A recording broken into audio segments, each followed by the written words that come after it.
lábios contam histórias, e nada no corpo de uma mulher é mais debochado do que seus grandes lábios abertos. Uma boca cheia de cabelos, virada para o solo, aterrada no escuro, sem chance de ser vista, uma boca que grita, que geme, que discursa, uma boca sem dentes que mastiga, beija, amamenta e, quando consegue, ri.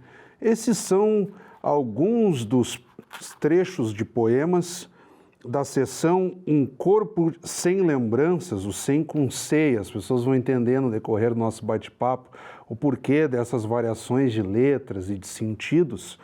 Parte então aqui do livro O Várias, uma coletânea poética recentemente lançada aqui em Caxias do Sul pela escritora, psicanalista e professora Adriana Antunes, que nos brinda com a sua presença aqui no Café com Letras, da TV Câmara Caxias, canal 16 da Claro Net. Adriana, uma honra tê-la conosco aqui. Ai, que alegria, Fábio. Bom estar aqui falando contigo e falando de poesia. Fazia alguns anos que tu não vinhas ao programa. Eu lembro que uma vez tu trouxeste um livro pela editora Chiado. Essa é a minha lembrança mais remota. E depois um bate-papo de feira do livro.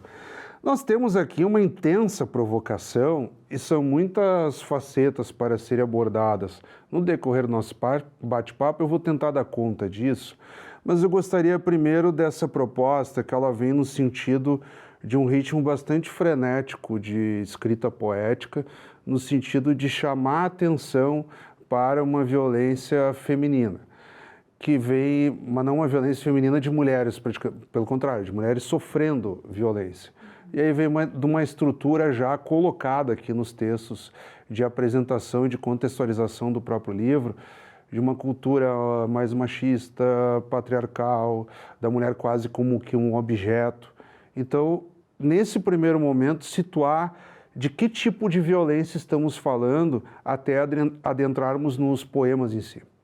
De violência contra a mulher, de violência contra o feminino. E aí pensando mulher, seja cis ou seja trans, e de meninas, né? Porque a gente tem os dados que trazem do mapa, que trabalha com relação aos dados que dizem respeito à violência contra a menina e a mulher no Brasil, são assustadores. Então a gente tem a partir desde muito pequenininha, né? Desde muito bebê, mas principalmente a partir dos 13 anos de idade a gente tem assim um número gigantesco assim de violência física, de violência sexual, né, contra a mulher. Então parte disso, parte dessa indignação, parte do acesso que eu tenho a esses dados também, do quanto eu trabalho. Já faz anos que eu trabalho com a questão de estudos de gênero.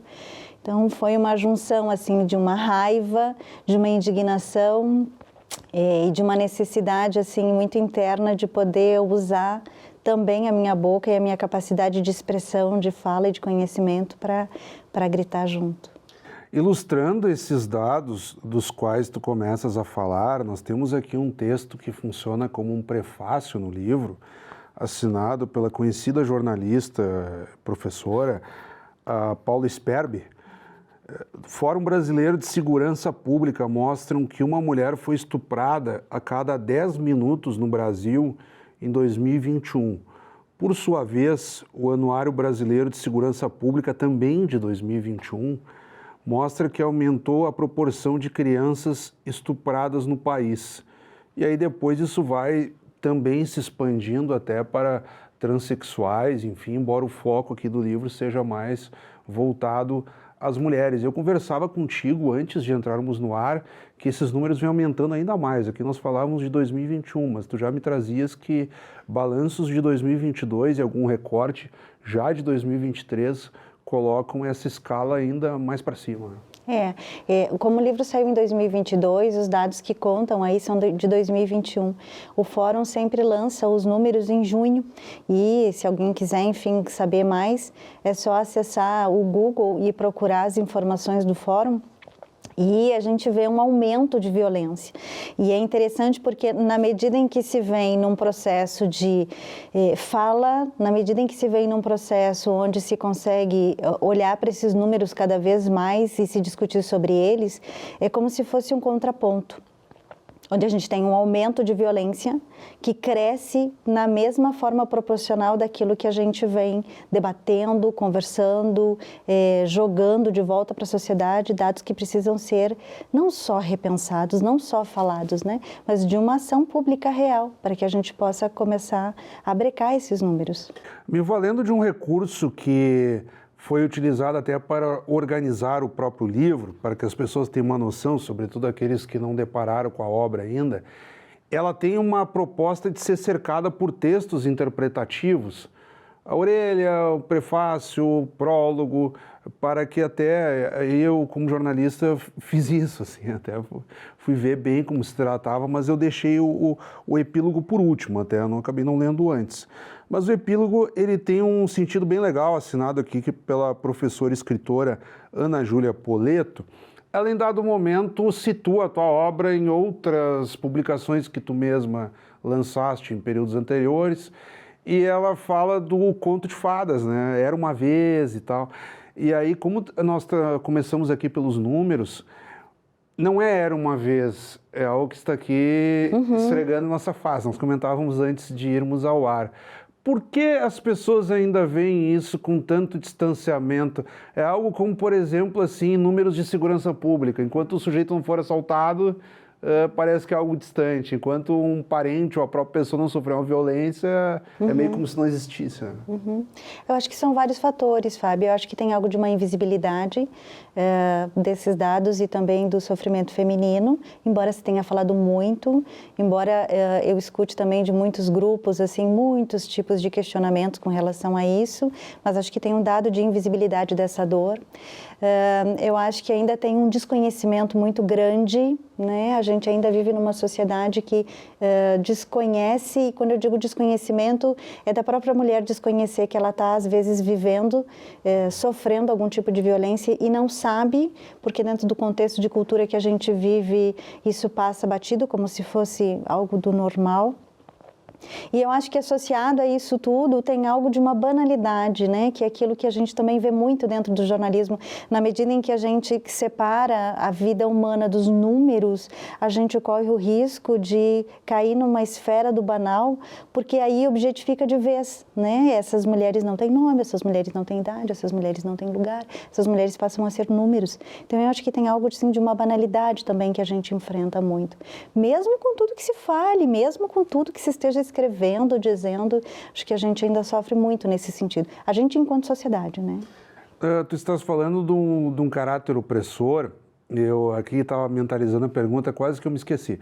Mas no sentido de que a mulher aqui retratada no livro, nas suas mais diversas facetas, e aí nós já vamos deixar claro aqui, eu li uma das sessões, mas o livro está organizado em 3 sessões.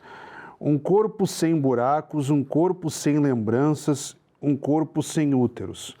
Esse sem vem com C, mas ele dá uma noção de perda quando ele trabalha o S, e o sem pela multiplicidade. É quase que um sem com caráter de infinito, não o sem por número. Então é um sem número de violência contra.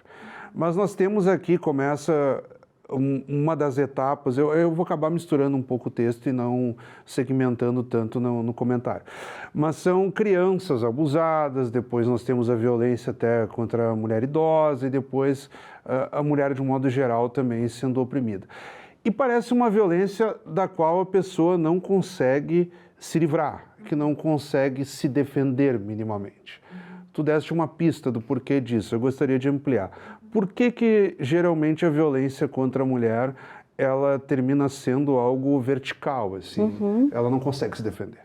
É interessante, né? Porque a gente acaba descobrindo que existe uma espécie de um padecimento nesse sofrimento, né? Às vezes a mulher acaba até descobrindo que ela está vivendo um tipo de violência, mas ela padece daquela violência, ela permanece. E aqui a gente precisa olhar para isso jamais de uma forma julgadora, né? Ou moralista. É muito difícil. É muito difícil. Tem algo de uma vergonha de se estar admitindo que se está vivendo algo de violência, tem algo de uma frustração interna muito grande de se descobrir, de repente, estando nessa lista de violência, né, que a sociedade também condena. A gente vive uma educação ainda muito conservadora, né? Eu escuto muito também dentro dessas rodas de conversa que eu faço, dos encontros que eu faço, né, com relação à questão dos feminismos, no sentido de alguém sempre pergunta, mas o que foi que você fez de errado, né, para que isso tivesse acontecido? Então, assim, isso é tão complexo, tem tantas camadas que acabam fazendo com que a mulher, independente da classe social que ela tenha, ela acabe sofrendo de um padecimento. E tem algo do feminino que eu sempre converso muito e penso assim, poxa vida, a gente precisa falar muito mais ainda sobre isso, né? Que é uma ideia também que veio dentro dessa estrutura de educação, que também é vertical, no sentido de acreditar que um dia isso vai mudar, ou seja, que um dia esse homem não vai mais bater, um dia esse homem vai ser diferente, um dia ele vai parar, né, de usar algum tipo de entorpecente ou álcool, que ele é uma pessoa muito boa, mas ele quando está sóbrio não faz isso, ou que ele é uma pessoa que quando nervoso faz isso, ou que um dia ele vai mudar, e a gente, né, conversando, descobre que isso não é verdade. Esses estímulos, eles potencializam. Potencializam. Mas está na pessoa. Claro, mas aí tem uma tomada de consciência, um entendimento, né? Uma saída dessa fantasia, desse pensamento mágico que a gente ainda sofre bastante, não só enquanto mulher solitária, sozinha, mas dentro desse conjunto de sociedade que a gente vive, que demanda de muita conversa, que demanda também, sabe, de encontros onde a gente possa umas para as outras, e aí os homens são muito bem-vindos nesse processo também, para que a gente possa sair desse pensamento mágico, né? E do ponto de vista psicanalítico, no decorrer do livro, ele tem um ritmo bem longo, ele tenta provocar uma consciência, e eu vou ter um cuidado aqui de não usar muitos dos termos, porque é uma obra muito visceral e ela trata de forma categórica aqui. Genitais, as partes íntimas, sobretudo da mulher. No texto aqui de abertura da orelha, a Camila Alexandrini, professora, doutora em teoria da literatura, ela também se refere ao membro sexual masculino, e isso vai sendo problematizado até no próprio título aqui, em que o ovário ele passa a receber o final em feminino, então são ovárias. Então, por que o órgão feminino tem um nome masculinizado?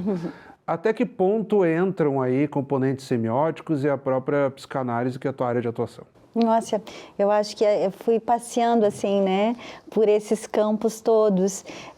O termo ovárias, ele surgiu assim, o livro não nasceu com esse nome, ele nasceu com outro, quando eu respondi a um chamamento, né, de publicação de livro de poesia. Era o canto dos gritos, alguma coisa assim. Era um texto, era um título gigantesco, assim. E depois, conversando com o editor, nós achamos melhor reduzir. E eu me lembro que eu fiquei assim trabalhando um pouco em cima dele, e no fim acabou vindo para a questão dos ovários, que é algo muito do feminino. E aí pensei na questão de ser ovárias, porque somos muitas, né? Então, e também pela ideia da própria semeadura, porque na verdade os ovários nessa produção de óvulos, né, também semeiam, abrem espaço, né, para esse processo de semeadura, pensando muito simbolicamente, né? E a questão da psicanálise, ela entra, assim, Fábio, porque é muito interessante, porque algumas coisas que contém aí no livro, algumas ideias, funcionam como uma espécie de restos, né? Eu tenho uma clínica que é uma clínica também que trabalha muito com as questões de gênero. Então, assim, algumas coisas que eu escuto, algumas coisas que ficam comigo reverberando, eu costumo sempre, né, de algumas coisas que eu escuto durante a sessão, depois poder fazer algumas anotações, não especificamente do que o paciente, né, do que a paciente falou, mas de coisas que usaram o meu corpo como uma caixa de ressonância, né, o que eu produzo a partir daquilo que eu escuto. E aí algumas das poesias nasceram disso. Claro, o psicanalista é praticamente um espelho, né? A pessoa está se sentindo provocada e ela faz uma reflexão e tenta se reinterpretar, digamos assim, no tempo e no espaço, nos seus conceitos, por aí afora. Antes de entrarmos em outros aspectos, nós temos aqui o papel das cores no livro, nós temos a própria capa da qual É uma colagem. Não falamos ainda do feminismo em si também, que eu gostaria de ampliar um pouco, mas de imediato nós vamos dar um tempo aqui na abordagem de Ovárias, coletânea poética de Adriana Antunes, e de imediato chamarmos as dicas do autor. Roda a vinheta aí.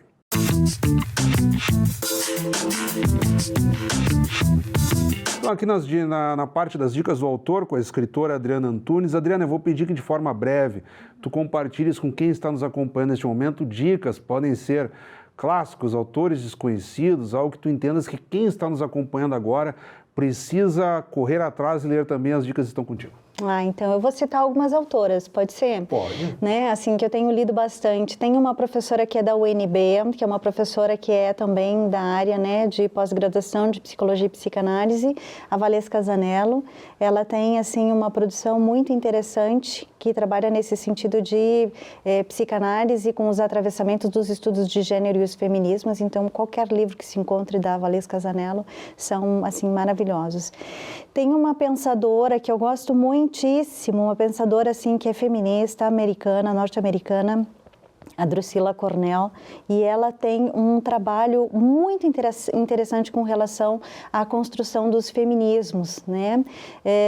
Eu gosto muito de Judith Butler também, mas assim, eu gosto mais da Drusilla porque a Drusilla traz algo no sentido de que nós precisamos, enquanto sociedade, pensar uma capacidade, uma estrutura de estarmos juntos, não em oposição uns aos outros, mas que a gente possa fazer uma correlação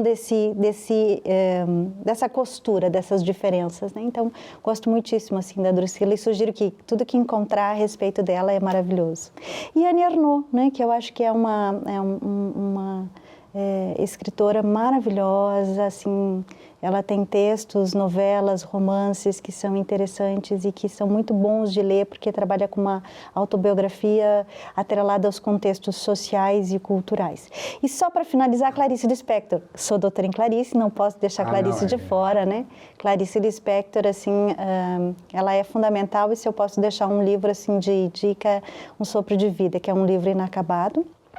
Parte dele foi lançado depois da morte dela, então é um livro que é interessantíssimo. É uma grande entrevistadora também. Né? Ela era maravilhosa. Eu tenho um livro de entrevistas. É maravilhoso, assim. Fantástico. Aham. Grande dica. Tu terminaste a tua abordagem antes dessa pausa, voltando para o Ovárias, problematizando o título. E a capa? Aqui a capa nós temos também um pouco dessa brincadeira também da flor, o próprio girassol, enfim, o físico aqui. Como que foi a elaboração da capa? Que ela me desse uma pista, que foi eu que fiz a capa. Eu tenho muito orgulho dessa capa. Foi eu que fiz a capa. Foi muito interessante porque, assim, o editor, depois que a gente fechou a ideia do Ovárias, nós fizemos alguns testes de capa. E eu acabei não gostando de nenhuma das capas, assim, e tive uma relação, assim, muito boa com o editor. E eu disse, olha, posso propor uma capa, né, dentro daquilo que eu imagino, assim, sem querer ter onipotência nenhuma sobre o processo, mas, assim, posso propor, e se for uma capa bacana, assim, né, que a gente possa trabalhar com ela. E ele disse que sim, aí eu fiz, isso é uma colagem, é um recorte, né? São vários recortes, desde o corpo da mulher que aparece, o desenho que é feito sobre as mamas dela para fazer uma simbologia da questão dos ovários, né? O que eu tenho de fundo ali, que é aquela rosa, enfim, eu fiz uma junção de recortes e aí encaminhei para ele e foi a capa que foi aprovada. Foi muito legal isso, eu tenho uma experiência muito legal assim com a editora, porque a partir dessa capa eu recebi outras propostas para fazer capas de outros escritores. Que legal isso. Isso foi muito legal. Tem um trabalho com as cores que também é problematizado, sobretudo no texto da Paula Sperber, que eu já citei. Mas, enfim, o azul, geralmente, é um estereótipo masculino, quase como os homens têm que vestir azul, enfim, que tinha lá até uma conotação mais política e dado há alguns anos, enfim. Eu prefiro usar vermelho porque sou colorado, mas enfim, eu também gosto do azul. O azul aqui ele tem um caráter de apropriação feminina no seu órgão reprodutivo comparado à hortênsia. E o vermelho no aspecto mais do sangue, que pode ser o sangue da violência diária ou o sangue do ciclo menstrual que a mulher tem pelo menos uma vez por mês. Eu gostaria também da tua parte, se houve alguma conotação diferente, que daqui a pouco nem eu nem a Paula captamos, como é que foi esse jogo de cores, digamos assim, da obra. Eu acho bem interessante isso, porque primeiro que eu acho que nós somos muito coloridos, né? Todos nós somos muito coloridos. Na medida em que a gente perde um pouco das cores, a gente, né, pode patologicamente iniciar um processo depressivo, é uma outra história. Então, gosto muito da ideia das cores. Mas foi muito interessante porque quando eu encaminhei para a Paula, que eu conversei com ela, né, sobre a questão do livro, foi ela quem trouxe isso. E aí eu voltei para o texto e disse, olha, é verdade, né? No processo da criação, isso não foi pensado, isso foi algo que veio, assim, realmente, enfim, porque estava ali, estava presente. Passou despercebido de ti mesmo que havia escrito. Isso veio a partir dela que trouxe, e aí ela disse, eu vou pontuar isso, porque... E é muito interessante, porque várias pessoas que leram também trouxeram isso, né, dessa questão do azul, do vermelho, dessa apropriação que pertence a todos nós, né. O livro também problematiza um aspecto que é muito caro para as mulheres, que diz respeito a uma suposta desvalorização com o avançar da idade. O livro trata isso de uma forma bem dura, inclusive. Eu estou vendo aqui que tens mechas de cabelo branco e há uma corrente, inclusive, nas redes sociais, um certo ativismo, assim, de que as mulheres valorizem os seus cabelos brancos.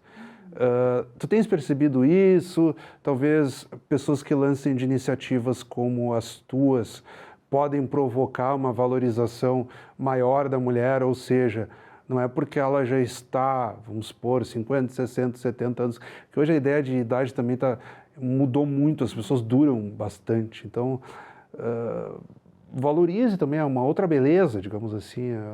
A mulher linda não vai ser só aquela até os 30 anos, digamos assim. Vamos supor. Sabe que assumir os cabelos brancos, assim, é muito interessante, porque as pessoas sempre questionam. Eu acho que é uma das coisas mais difíceis é conseguir assumir os cabelos brancos, assim. Até para homens, né? Tem homens aí pintando.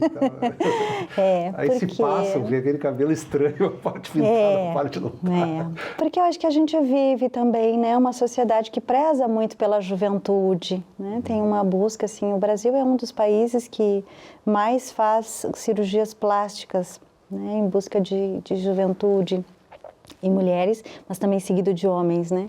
Então, assim, acho que tem todo um estereótipo da juventude, né? De uma beleza que pertenceria somente à juventude, mas a juventude é tão pouquinho tempo, né? Se a gente for pensar.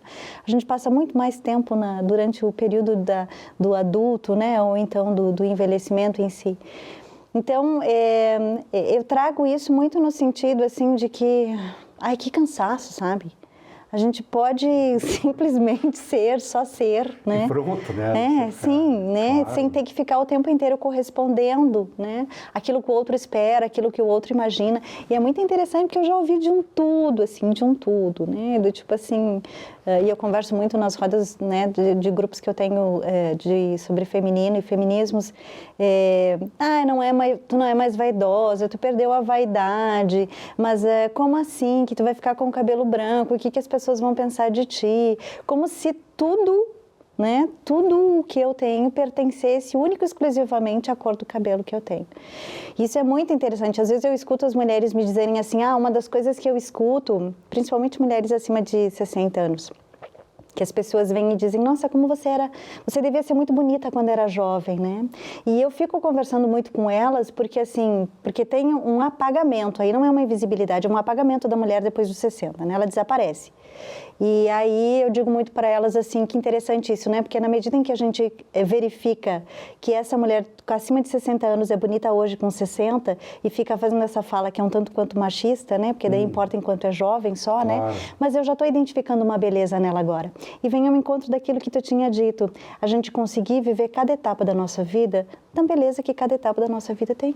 Claro, pode ser. Inclusive assumindo as perdas, porque um cabelo branco está dizendo que eu estou envelhecendo. Está perdendo a cor, digamos assim. Estou envelhecendo. Mas aí vão ter outras belezas também, experiência de vida, outras formas de se enxergar isso. Eu gostaria de problematizar nessa reta final o aspecto do feminismo, que é uma corrente que progride no decorrer do século XX, tendo como antagonismo, práticas opressoras e por aí afora, que são muito bem trabalhadas aqui no livro. E alguns vêm até de uma forma depreciativa. Ah, lá vem de novo lá, aquelas mulheres com um discurso feminista, que pode ser exagerado e tal. Aqui no livro nós vemos que não é bem assim. Mas se nós pudermos fazer um antagonismo adequado ao que é denunciado aqui, como que seria isso? Eu, lendo o livro, tentei fazer uma interpretação pelo respeito.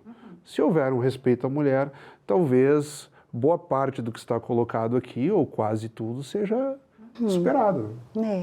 Eu não sei se existe algo do ideal que a gente pudesse pensar, né? Mas acho que a ideia do respeito é próximo e humano. E eu acho bem interessante falar sobre isso, porque o feminismo, ele não é contra os homens.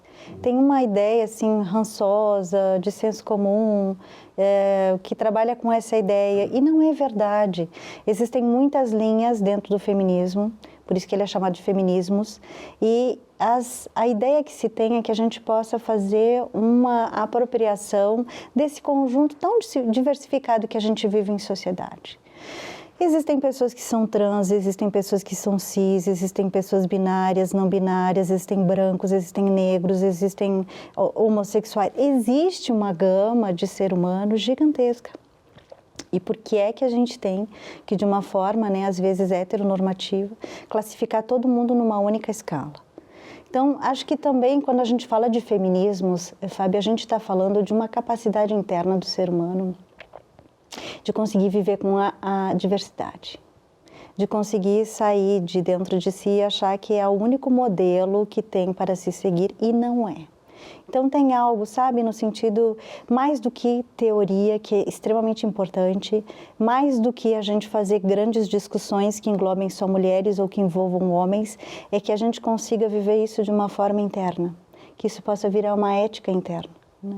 Desse reconhecimento de que nós somos múltiplos, nós somos muitos, nós somos diferentes, e é isso que compõe a base de uma sociedade que de preferência seja democrática. E agora, para encerrarmos, estamos um pouquinho além do nosso tempo, a produção faz sinal ali, o que tem de Adriana Antunes aqui como pessoa no livro? Porque a Paula Sperbi teve o cuidado de te dividir do ponto de vista de atuação profissional. Professora, escritora, psicanalista, eu também te provoquei um pouco nesse sentido, mas como pessoa, como ser humano, o que tu trazes para cá que de certo modo te expôs e que as pessoas vão te conhecer melhor, ou pelo puro e simples fato da tua experiência ter te facilitado também? Mas aí não é experiência profissional, é experiência de vida. Eu acho que tem a minha porção humana, né? Acho que acima de tudo tem isso. E essa porção humana que me atravessa e que escreve essa poesia se chama raiva, né? Então, assim, eu sempre digo que esse é um livro que nasceu da raiva, nasceu da indignação. Eu tenho uma trajetória dentro dos estudos de gênero que começou lá em 2007. Então, já faz muito tempo que eu ando na lida, né? Organizando, quase criando. 20 anos, né? Trabalhando com isso, publicando, né, correndo atrás. Então, assim, vivenciando muito, né, essas relações de gênero. Então, assim, tem essa escuta, sabe, que ficou comigo desses anos todos. E acho que tem isso da gente se descobrir também em determinados momentos, vivenciando situações das quais a gente acaba sendo, num primeiro momento, sim, vítima. E conseguir admitir que se é vítima. Relações tóxicas, relações abusivas, né? Eu acho que eu, assim como a grande maioria das mulheres, e vou te dizer, quando eu escuto uma mulher que me diz assim, eu sou uma privilegiada porque não sofri nenhum tipo de situação abusiva, eu costumo dizer, talvez você não tenha consciência ainda, porque é raríssimo que a gente encontre uma mulher que ao longo da sua vida não tenha enfrentado algum tipo de situação abusiva. E aí pode ser de uma escala menorzinha a uma escala maior, gigantesca, inclusive beirando a questão de feminicídio. Mas todas nós, em algum momento, enfrentamos isso. E é uma tomada de consciência, e é dizer, olha, a gente precisa olhar para isso sem vergonha, sem pudor. Porque se a gente não abrir a nossa boca para falar a respeito disso, isso mais uma vez vai passar batido. Digamos que tu faz aqui uma síntese dessas vozes por meio da tua poesia. Então, mais uma vez, muito obrigado. Eu que agradeço. Acabamos de conversar, então, com a escritora, psicanalista E o que mais que eu posso colocar aqui? Professora, jornalista e por aí afora, a Adriana Antunes. Bom, quando a entrevistada é boa, o tempo voa aqui e nós poderíamos continuar muito tempo. Ela que acabou de nos brindar aqui com a coletânea poética muito provocativa, Ovárias, obra recentemente lançada aqui em Caxias do Sul e pauta do Café com Letras desta semana. Como sempre, também convidamos a todos que continuem acompanhando a nossa programação. Até o nosso próximo encontro.